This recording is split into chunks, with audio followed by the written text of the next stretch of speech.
ਕਿਹੜਾ ਏਰੀਆ ਜੀ? ਇਹ ਕਿਹੜਾ ਏਰੀਆ? ਨਹੀਂ, ਇਹ ਮੇਨ ਹੈ ਆ ਪਿੰਡ ਕਿਹੜਾ?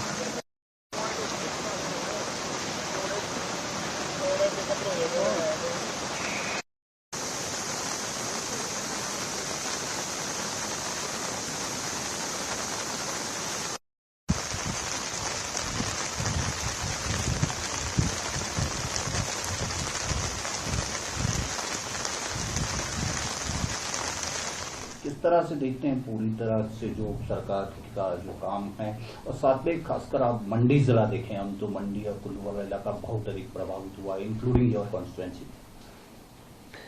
जी, अब की बार बारिश के कारण बहुत बड़ा नुकसान हुआ, जिसका मैं कह सकता हूं कि आज से पहले हमने कभी इतना नुकसान होते नहीं देखा। और स्वाभाविक रूप से बारिश भी पिछले 3 दिन से लगातार चल रही है, रुक नहीं रही है। और इस सिलसिले में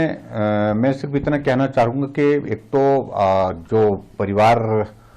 ने अपने सदस्य खोए हैं, लगभग जानकारी जो मिली है 11-12 लोगों के दुखद मृत्यु के समाचार प्राप्त हुए हैं। और उसके साथ साथ में जो लॉसेस जो गवर्नमेंट के हमारे सारे इंफ्रास्ट्रक्चर को हुआ, जैसे पुल का नुकसान हुआ है, सड़कों का नुकसान हुआ है, स्कूलों का नुकसान हुआ है, और उसके साथ निजी संपत्ति का, यानी कि गांव के गांव खाली करने पड़ रहे हैं। ये पहली बार हिमाचल प्रदेश में ऐसी स्थिति आई है। मैं अपने ही क्षेत्र में देख रहा था कि हमको थुनाग का पूरा बाजार का आधा हिस्से से ज्यादा हमको खाली करना पड़ा। बाली चौकी में हमको लोगों को निकालना पड़ा है। और एक गांव है हमारा जंजैहली के करीब जो है रेशन और कदवाड़, दोनों गांव के लोगों को जो है अधिकांश लोगों को वहां से शिफ्ट करना पड़ रहा, क्योंकि गांव को धंसने की संभावना वहां पर दिख रही है। ऐसे में सिर्फ एक दो चीजों को लेकर के मुझे थोड़ा सा ये है कि सरकार को समय रहते थोड़ा जो प्रेपरेशन जो करने की जरूरत थी, जो एक नॉर्मल कोर्स होता है, हम भी सरकार में रहे और उस सरकार में रहते हुए 3 चीजें हम हमेशा करते थे। मॉनसून के से पहले प्रेपरेशन करते थे, हाई लेवल एक मीटिंग होती थी और जिसमें सारे रेवेन्यू के अधिकारी, चीफ सेक्रेटरी और उसके बाद डिप्टी कमिश्नर, एसपी और विभाग के अधिकारी रहते थे। और सर्दी के मौसम में जो जहां स्नो बाउंड एरिया है, बर्फ पड़ती है, उन इलाकों में बर्फ से कैसे हम लोगों के जीवन में प्रभावित होने से रोकें और जिंदगी को नुकसान ना हो, इस बात के लिए हम पहले ही कमेटी जो हमारी मीटिंग होती थी, हाई लेवल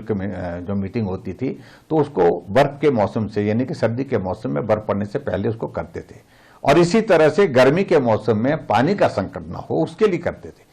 ये सारी चीजों को लेकर के मैं समझता हूं कि अब की बार थोड़ा कैजुअली लिया गया, जिस कारण ये प्रेपरेशन की दृष्टि से, क्योंकि हिमाचल प्रदेश में टूरिस्ट का सीजन साथ चला हुआ है और टूरिस्ट सीजन के साथ साथ में लोगों का आना जाना बहुत बड़ा इस वक्त हिमाचल प्रदेश में होता है, तो लोग बहुत संकट में फंसे हैं। लेकिन मैं धन्यवाद करता हूं एनडीआरएफ की टीम का, और धन्यवाद करता हूं मैं केंद्रीय गृह मंत्री भाई अमित शाह जी का, और मैं धन्यवाद करता हूं सारी टीम जिसने बेहतर ढंग से लोगों की जिंदगी को बचाने के लिए काम किया है। और मुझे इस बात का संतोष है कि एनडीआरएफ की टीम ने बहुत बेहतर ढंग से हिमाचल प्रदेश में 6 लोगों की जिंदगी पिछले कल शाम को जो बचाने में सफलता हासिल की, और उसके साथ साथ में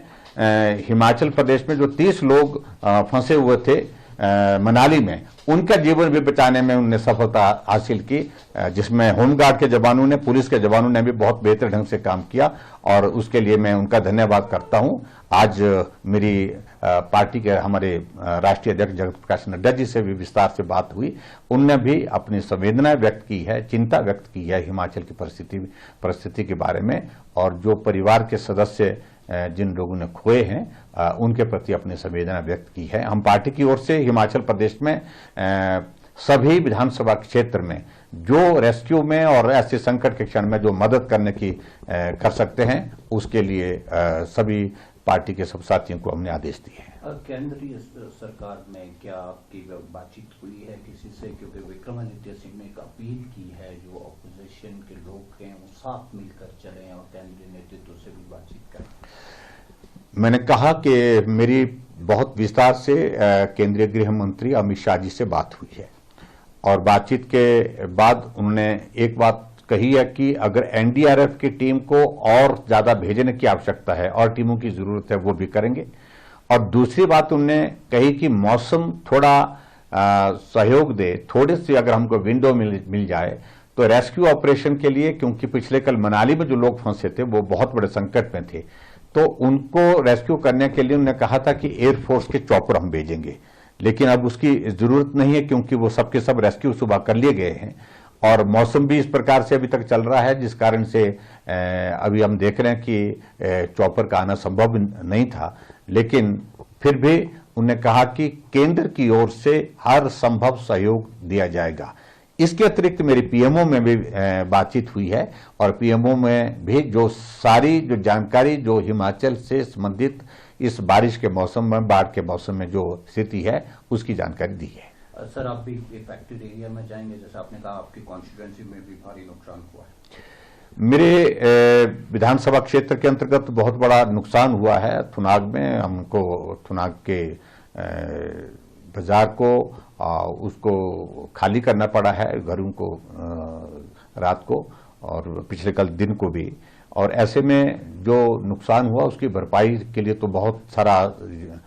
वक्त लगेगा, लेकिन फिर भी उसके बावजूद मैं मौके पर जा रहा हूं। मंडी और कुल्लू मैं कोशिश करूंगा दोनों जगह में जाकर के, क्योंकि बहुत बड़ा नुकसान हुआ है। और हिमाचल में आज की तारीख में मैं कह सकता हूं कि कोई भी क्षेत्र ऐसा नहीं बचा है जहां नुकसान नहीं हुआ है। हमारी पार्टी के सब साथियों से हमने बात की है और हमने कहा कि अपने अपने क्षेत्र में जहां भी जिस रूप में मदद कर सकते हैं वहां पर मदद करने के लिए आगे बढ़ें, और जहां भी संभव हो पाए कि मैं जाने की कोशिश करूं।